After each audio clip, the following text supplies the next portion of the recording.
Bonjour, je m'appelle David Adams, je suis chef de service de neurologie de l'hôpital Bicêtre à la PHP. Moi, c'est Nicolas Brunel, je suis professeur en mathématiques appliquées et directeur scientifique de Campmetry. La plupart des neuropathies affectent les fibres de grande taille pour la force des membres, la sensibilité, les réflexes tendineux compliquant un diabète ou des chimiothérapies. Elles peuvent être diagnostiquées par l'électromyogramme, une catégorie de neuropathie dite à petite fibre, qui touche les fibres de toute petite taille, ces dernières étant des fibres nerveuses qui permettent de ressentir la douleur et la température. Ainsi, les neuropathies des petites fibres peuvent notamment entraîner des douleurs rebelles et une perte de sensibilité. En France, près de 35 000 patients sont concernés. On peut prescrire une biopsie cutanée de 3 mm qui est ensuite examinée au microscope pour compter le nombre de petites fibres atteignant la surface de la peau. Le problème, c'est que l'analyse des résultats est un travail fastidieux et chronophage, prenant en moyenne à un médecin 1h30 par patient et à un technicien plusieurs semaines. Ce projet, basé sur l'intelligence artificielle, a pour but de développer un logiciel de diagnostic précoce des neuropathies des petites fibres et de l'intégrer directement à l'environnement de travail du médecin pour analyser les biopsies numérisées. Le logiciel permettra de compter automatiquement et rapidement ces petites fibres et de calculer des biomarqueurs pertinents permettant l'évaluation de la sévérité de l'affection.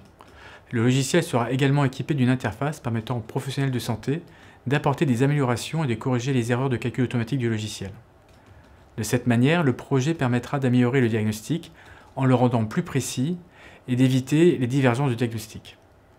Aujourd'hui, les médecins mettent entre 1h30 et 2 heures à compter les fibres sur les biopsies de peau, ce qui implique une attente pour la pose d'un diagnostic de 4 à 6 mois pour les patients.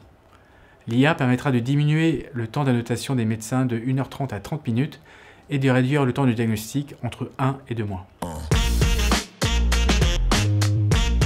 Le développement de l'outil est terminé et son déploiement a commencé à la PHP sur le site du Kremlin-Bicêtre. Partenaire de Campmetry depuis le début du projet, les équipes viennent de débuter une phase de certification du dispositif médical. Il ne peut pas encore être utilisé en environnement réel, mais dans un contexte de recherche uniquement. Le projet est également dans une phase d'étude rétrospective visant à documenter de façon précise et quantifier le fonctionnement de l'outil et sa plus-value à partir de cet été jusqu'à la fin de l'année 2024. Ces travaux pourront alimenter un futur article scientifique. L'un des challenges du projet INERV a été la phase d'anonymisation des données. Nous avons développé une méthodologie spécifique pour anonymiser les biopsies de peau scannées et permettre leur exploitation en dehors de l'hôpital. Cet algorithme a été développé et testé avec la PHP et le HDH. Cette condition d'anonymisation des données était sine qua non pour la continuation du projet.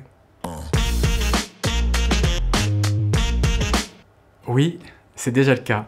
Nous avons 2 autres projets qui bénéficient déjà de ces travaux. Infrastructure, pré-traitement et algorithmes pré-entraînés, et bien sûr la proximité avec les équipes médicales qui permet de développer une approche pluridisciplinaire. Nous avons lancé le partage de données anonymes sur des images de scanner 3D qui sont difficiles d'accès et nous espérons embarquer la communauté IA sur des projets novateurs les exploitant.